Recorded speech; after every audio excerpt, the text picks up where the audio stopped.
Today I'm working in Embrilliance Essential Software, merging files and background quilting on Section 2 of Sippin on Sunshine.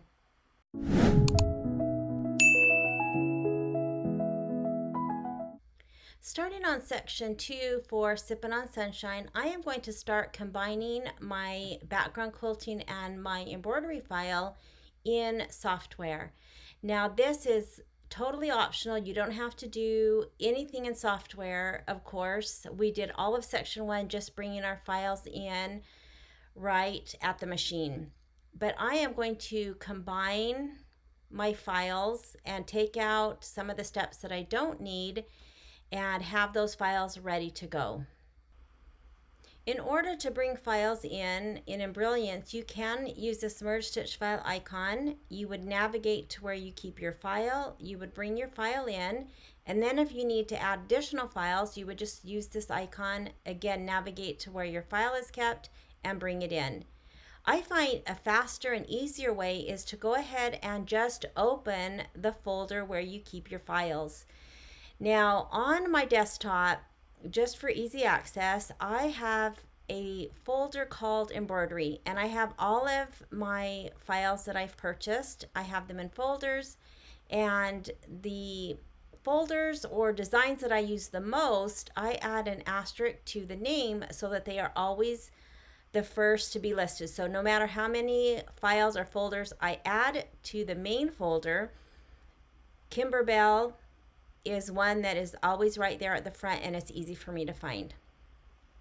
So once I have this folder open, I just need to go to the folder where I keep my files that I'm wanting to bring in. So I will open Kimberbell, and I need to choose the Sippin on Sunshine folder. And this is how I have my folder set up. And I have the Quilting Bundle folder that has all of the background quilting designs. I have the Embroidery Files folder that has all the embroidery files. And then I have made a folder called Combined Files. And right now it's empty because I haven't done anything in software. And when I combine files or merge files or make any changes, I add that new file to the Combined Files folder. That's just a way that works for me. I find that if it's something that I've changed or merged, I don't want to add it to the original files that came with the program. That's just more to have to go through. And for me, it's worked to just keep the combined files in their own folder.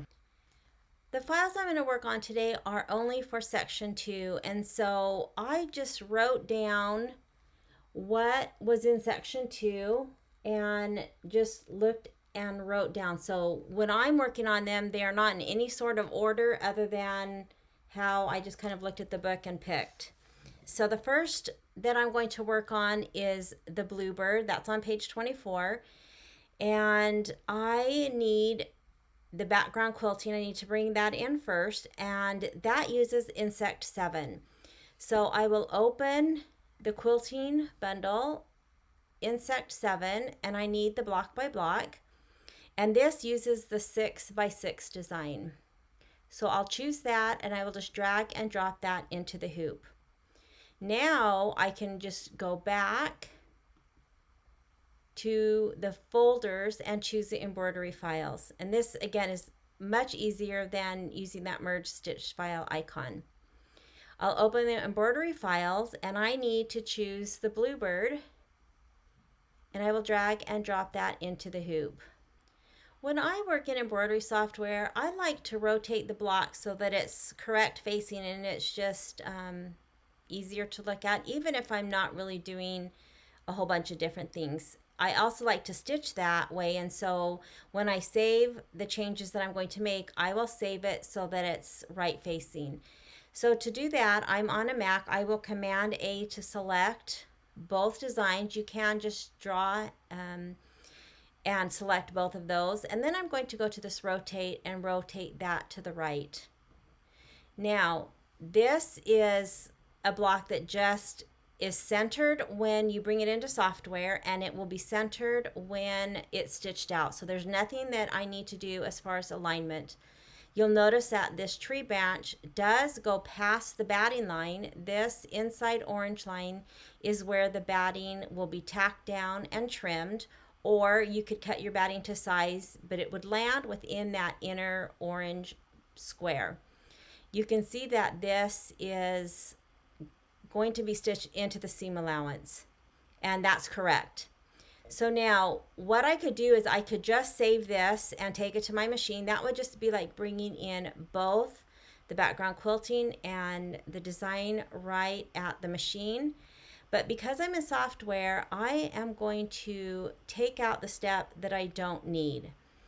Now, if I look at the quilting over on the right hand side, the first step is the placement of the batting. I do need that to place my batting. The second is the tack down. Recently, I have started to tack my batting down. Before, I used to always cut my batting to this exact size. I would skip the tack down because if my batting was already cut to size, I didn't need it. And that's something that I've changed recently. So I am going to leave this batting tack down. Then I will need to trim my batting because this portion goes into the seam allowance, and so I will go ahead and trim my batting when it's tacked down.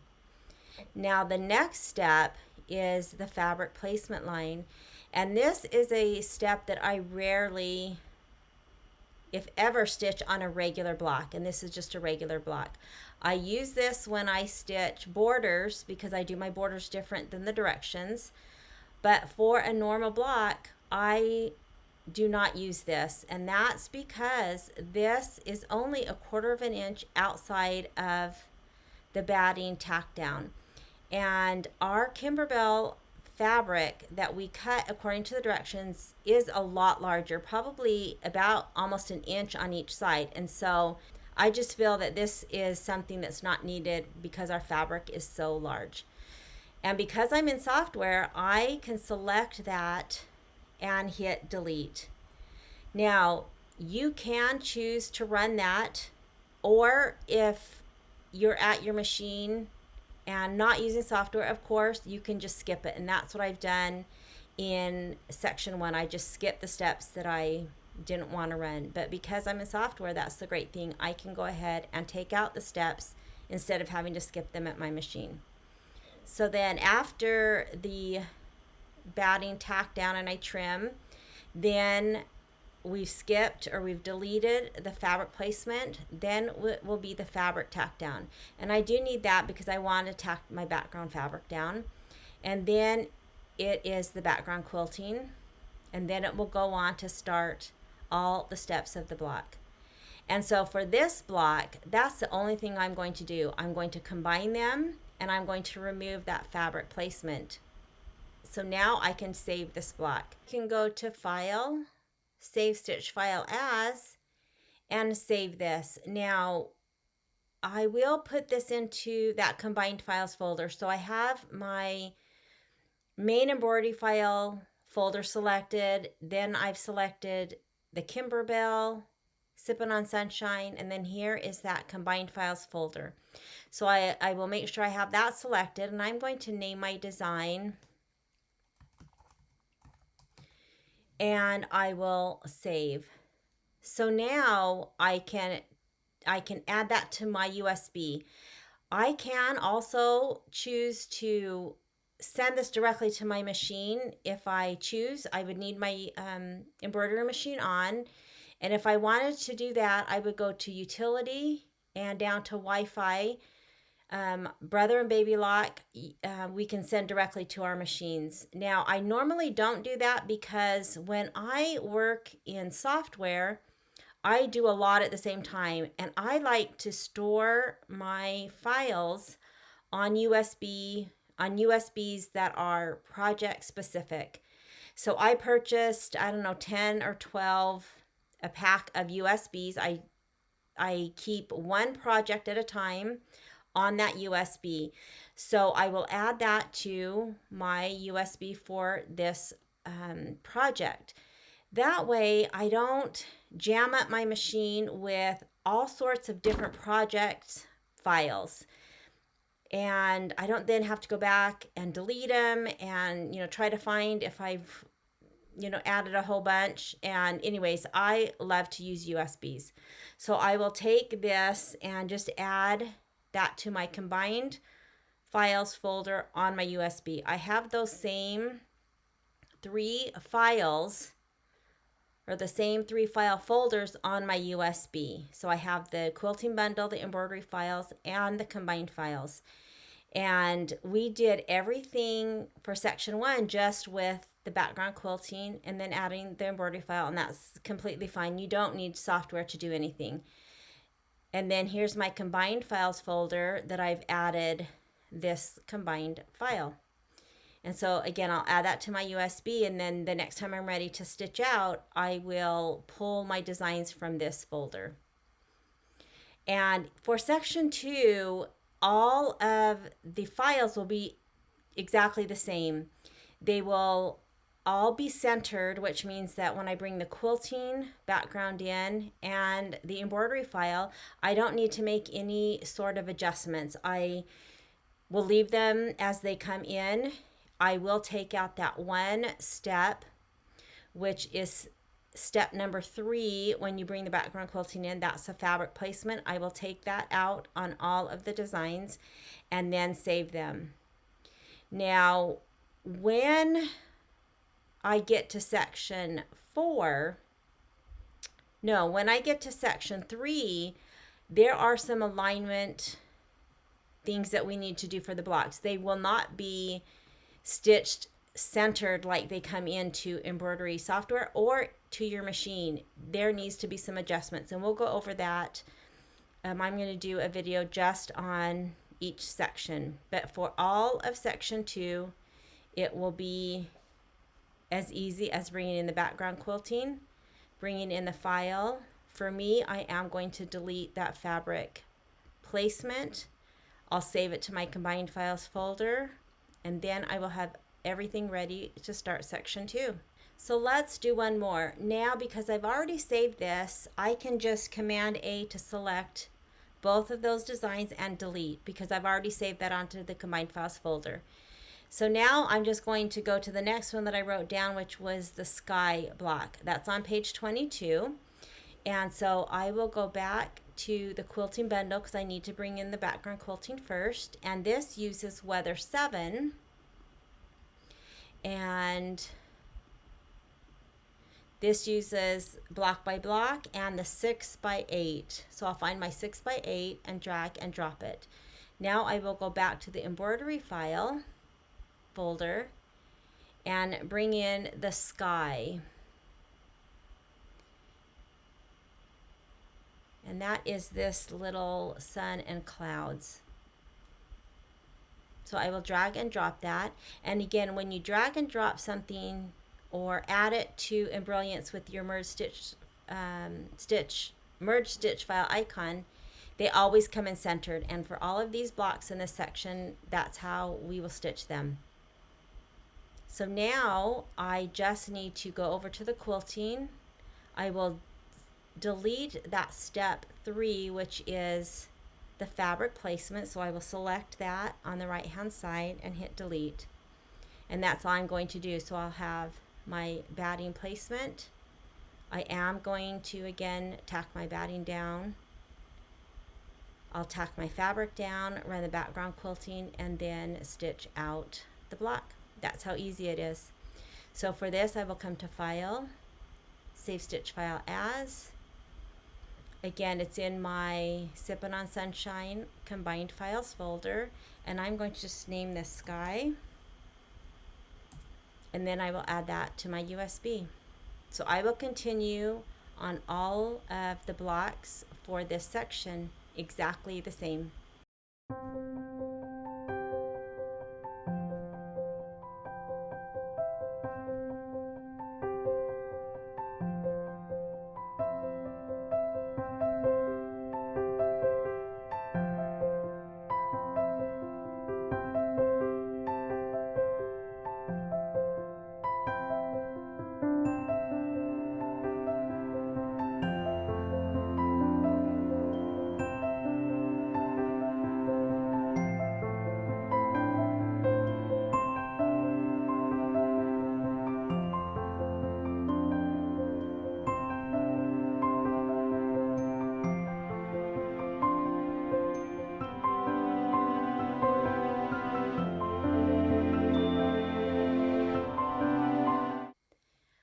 I've merged all the files for section 2, and so I'm ready to start stitching.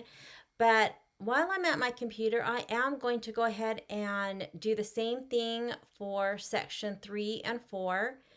So what I've decided to do is in my combined files folder, normally I would just do all of the files that I'm doing for a project, but because these are in sections and I don't want to have to, scroll through and find the one, since I'm doing this by section and then I'm going to sew those sections together. Within my combined files folder, I've decided to go ahead and add a new folder. I will call this section 2.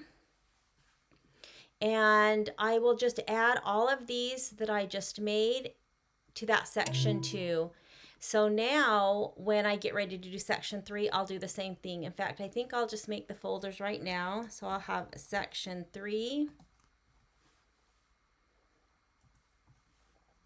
And then I'm going to make one more section 4. And that way, when I save them to my combined files folder, I will do one step more and put them in the folder so that it's just easier when I get to my machine to pull up that section and not have to scroll through about, I think it's like 15 or 16 blocks for the next 3 sections. Just a note before I am done and start stitching section 2. Now, when I first started using Embrilliance, I always would change my hoop size in the software to match the best for the file that I was working on. And I thought that if I didn't, that maybe it would save and I would have to use a bigger hoop. So for example, if I undo this and go back to this little small block, I thought that if I saved it while I had on my screen this 9.5 by 9.5 inch hoop, that it wouldn't let me stitch in a smaller hoop. I'm not really sure if I really thought, that's kind of what I thought.